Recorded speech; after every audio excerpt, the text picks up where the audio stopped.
waking up late, rushing to the bathroom, grabbing something quick to eat on my way out, and running to work because I was already behind schedule. That used to be my normal morning for as long as I can remember. Then one day I decided to try something different. A morning routine a lot of successful, wealthy people supposedly follow, and it honestly changed my life. Want to know what happened? Let's start from the beginning. You've probably heard that mornings set the tone for your whole day. Well, my mornings were always a mess. I just couldn't get organized. So instead of using those early hours wisely, I was basically running to work half asleep every single day. Naturally, a chaotic morning meant the rest of my day fell apart too, and I'd come home tired and frustrated with myself. Then one day, my rushed, disorganized morning caused me to completely mess up an important work presentation. That was the moment I decided something had to change. There had to be a better way to start the day. So I spent some time researching, and I came across the idea of a rich person's morning routine. Apparently, a lot of successful people credit a big part of their success to how they structure their mornings. The idea is, if you follow the routine closely, you start your day feeling calm, rested, and motivated instead of frazzled. Here's what my new morning routine actually looked like. First, I had to wake up earlier. There was simply no way to fit everything in otherwise. A lot of successful people are known early risers, so I set my alarm for 5:30 in the morning. Next came meditation. Doing this first thing in the morning helps you feel more connected to yourself and starts the day with a calmer, more positive mindset. After that, I'd do a short 2 to 3 minute workout. Nothing intense, just a few push-ups or simple movements to wake my body up after a night of rest. Then came the usual routine: showering, washing up, brushing my teeth, and in my case, shaving. Once that was done, I'd head to the kitchen, make a cup of coffee, and write out my to-do list for the day, including both personal goals and work tasks. After that, it was time to head out the door. Now that I actually had a structured plan and a notebook to keep track of everything, it was time to actually start living this new routine. Honestly, the first few days were rough. I've always been more of a night owl, so waking up exactly at 5:30 felt nearly impossible at first. The first several mornings pretty much played out like my old routine: waking up, rushing to the bathroom, and grabbing coffee on the way out, hoping to make it to work on time. But by day 4, I finally found my rhythm and started waking up right when I planned to. Meditation didn't go smoothly at first either. I'd never really meditated before, and every time I tried it right after waking up, I ended up so relaxed that I'd fall right back asleep.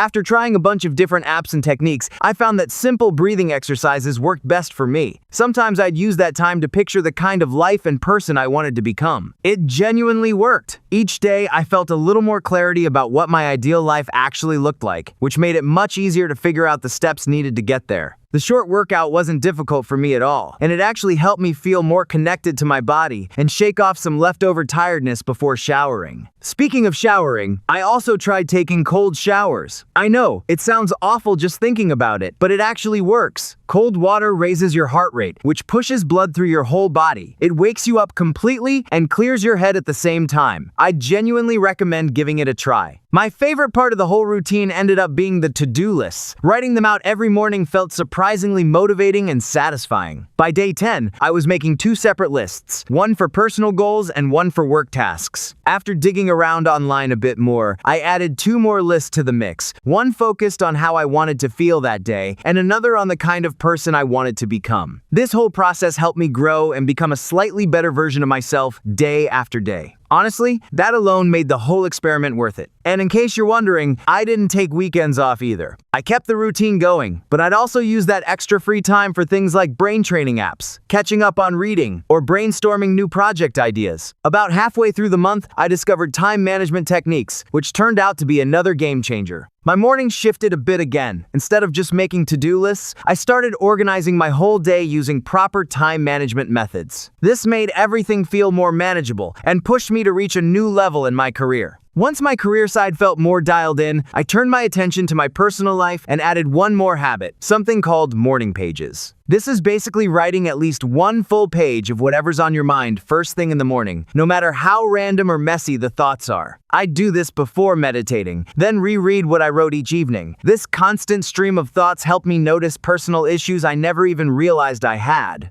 After about 10 days of doing this, I had a much clearer idea of how to improve my mental well-being and build more inner confidence and balance. Just like with my work tasks, I folded these personal habits into my daily schedule and started actively working on them too. It's not easy, and I'm definitely still a work in progress, but I'm moving in the right direction, and that already feels like real progress. And just like that, one full month of this experiment came to an end. Honestly, it turned out to be one of the best periods of my life, and it opened my eyes to a lot of possibilities I hadn't noticed before. Of course, I didn't stop once the month was over. I still enjoy my quiet meditation time, morning pages, cold showers, and time management. Along the way, I also picked up a few of my own personal habits that might help you too if you want to try something similar. Keep a gratitude journal. By this point in the experiment, I'd become a bit of a journaling addict, and honestly, I don't regret it at all. Writing things down really helps me organize my thoughts and my life. The same goes for gratitude. Make it a habit to jot down a few things you're thankful for each evening. Then, whenever you're having a rough day, you can flip back through it, and it almost always puts a smile on your face. Stay hydrated. Toward the end of the month, I read that drinking a glass of water before breakfast helps wake up your digestive system and get it ready for the day. Once I started doing this, I noticed the difference almost immediately. It's a small habit, but it genuinely helps you feel better and keeps you from overeating in the morning. Your body will thank you for it. Try a smoothie instead of coffee. Not too long ago, I swapped my usual morning coffee for a homemade smoothie,